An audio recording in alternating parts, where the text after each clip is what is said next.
The accounts of a certain particular entity are some of the most disturbing reports one could ever examine. The encounters with this entity have dated back centuries and have been permanently penned into various historical documents. Each culture or area that encountered this being had its own name for it. The operator, the tall man, even master. Today, it is most commonly known as Slender Man. In recent years, it's actually been a phenomenon that's been taking off, and it's been pretty viral. It's even gotten to the point where the legend has its own video game being developed for it. However, its presence in history is certainly undeniable. There are many recorded accounts documenting encounters with this entity. One such disturbing account, stemming from a German journal dating as early as 1702, writes, "My child, my Lars, he is gone, taken from his bed. The only thing that we found was a scrap of black clothing. It feels like cotton, but it is softer, thicker. Lars came into my bedroom yesterday screaming at the top of his lungs that the angel is outside. I asked him what he was talking about, and he told me some nonsense fairy story about the tall one. He said he went into the groves by our village and found one of my cows dead, hanging from a tree. I thought nothing of it at first, but now he is gone. We must find Lars, and my family must leave before we are killed. I am sorry, my son. I should have listened. May God forgive me."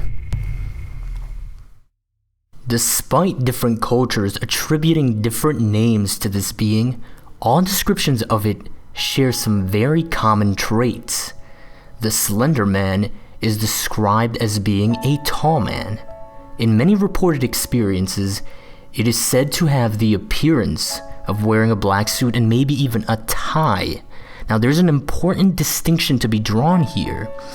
If this being indeed wears a suit, it can be concluded that it has an awareness and some sort of intelligence. However, if it does not, and it just seems to have the appearance of doing so, then it's hypothesized that it has a natural ability to merge in its surroundings, and in this case that would be with our society, our culture. It may be why this entity has even been evasive for so many centuries, despite an ever-evolving and ever-changing culture. It is also reported as having no eyes, no mouth, no hair, and no distinguishable facial features. Different reports describe it as ranging anywhere between 6 to 15 feet in height. Its behaviors vary from report to report. It has reportedly stalked victims, in some cases for years. Psychological torture is a common tool this being employs, though any definite particular reason as to why it does what it does is anyone's best guess. The only general certainty that can be drawn from this entity's behavior is that it is malevolent. Now, there was actually an interesting list compiled which described potential traits of the Slender Man. This list was compiled after there were a number of burning buildings with unknown causes that had several deaths and a few surviving witnesses. Now, these traits are listed in a sort of chronological order, and this is what that list says. Slender Man will find interest in a victim for reasons unknown. It would then contact the victim, and if it is a child, it'll present itself as friendly. The adults he stalks have a common trait. They have all been through a terrible tragedy in their life, even if the tragedy was made by Slender Man directly. If the victim is an adult, it would stalk the victim for long amounts of time, causing what is known as slender sickness. Now, slender sickness causes massive paranoia, nosebleeds, nightmares, hallucinations appearing only to the sick person, and many other dangerous symptoms. Eventually, and this is where it gets disturbing, eventually it would abduct the victim into whatever nearby forest there may be, where they would be killed. In messy cases, it may remove evidence of its existence by causing fire of their home, place of work, or school. Now here's one of the more recent findings about Slender Man, and this can get pretty disturbing. Slender Man uses, or is at least thought to use, what are called proxies. Now these proxies, they are people that behave in really strange ways. Oftentimes it is described as if they behave in ways that make them appear as if they are possessed. It is a kind of psychosis. However, it is unknown whether this psychosis is simply them speaking for themselves, or if it is actually Slender Man pulling the strings. In its most generalized form, you can consider these proxies insane individuals that are apparently under its control or influence.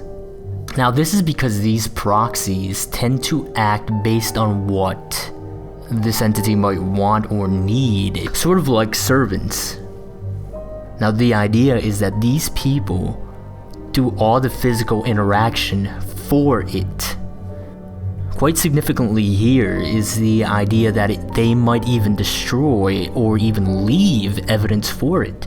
They may even serve as sort of a communication medium, which is really disturbing considering the potential forms of media that they can communicate through.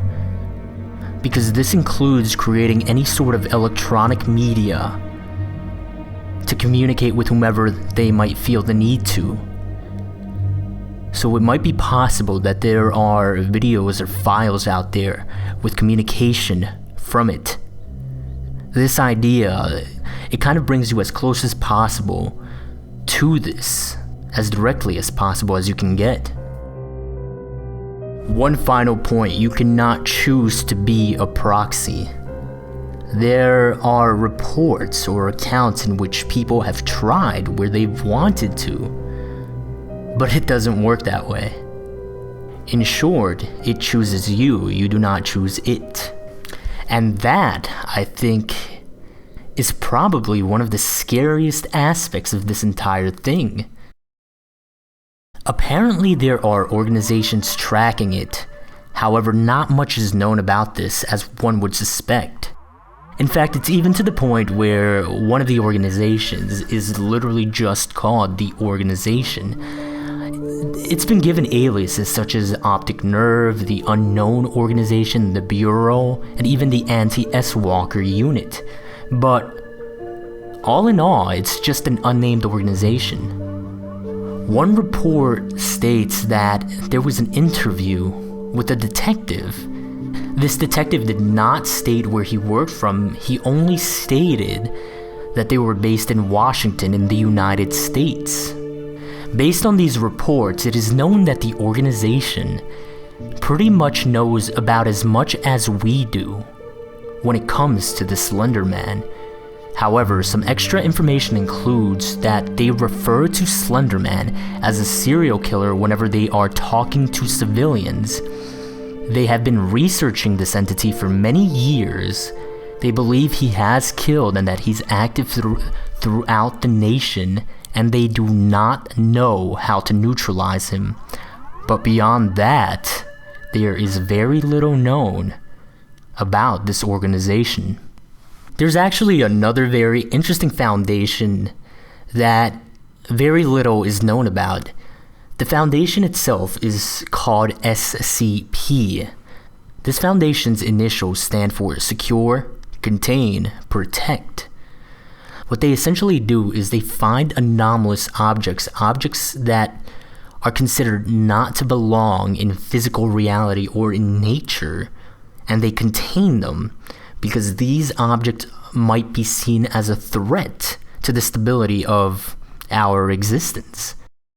The items they contain are actually referred to as SCPs, and this foundation has actually contained an SCP that is often thought to be the Slender Man because of its nature and the way it works. This SCP is called SCP-582. Its alias is Bundle, and here's a description directly from the SCP archives. SCP-582 is an adaptive, self-propagating meme in the form of an entity most often referred to as blank. It's blanked out. SCP-582's primary ability is passive reality modification. Any fictional account written about SCP-582 will become a factual record of a manifestation of the entity in which SCP-582 will carry out all actions attributed to it in the narrative. These manifestations will happen at whatever time and place is specified. If no specific location or time is given, the manifestation will occur at any opportunity that will meet the narrative's criteria. Now here's what's really interesting about how they are handling this, and for this reason we are here in the video solely referring to this SCP by a factual name in which no narrative can be established. This is how they're handling it. It says, all major internet search engines are to be monitored for any references to SCP-582 under any of its known names. Copies of all media relating to SCP-582 are to be stored in Secure Archive 582. The original sources of these materials and all records regarding the individuals responsible for the creation of such are to be expunged as outlined in Document 582-RP. Now here are the specifics of how this relates to Slender Man. This SCP has been noted to share some abilities as Slender Man. For example, it appears or disappears at any place or at any time. But according to the SCP Foundation, Slender Man does not exist. And that's probably one of the more fascinating reasons. In the past decade, there have been increased reportings of encounters with the Slender Man. There is one interesting connection to note with another reported entity known as the Rake.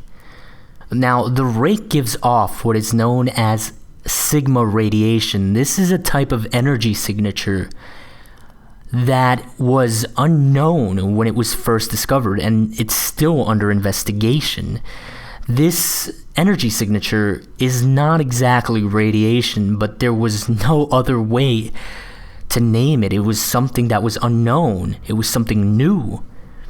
And so sigma radiation was given as a way to label it and to identify it. This was found in the bloodstream of victims of the Rake. What's interesting here and its connection to Slender Man is that Slender Man, in one or two cases, maybe a few, left behind what was a sort of fabric, a piece of cloth. And this cloth gave off that very same energy signature. Now, more information will be compiled for a future summary video of what the Rake is. But because of all of this, it is thought that there is some relation between the Slender Man and the Rake.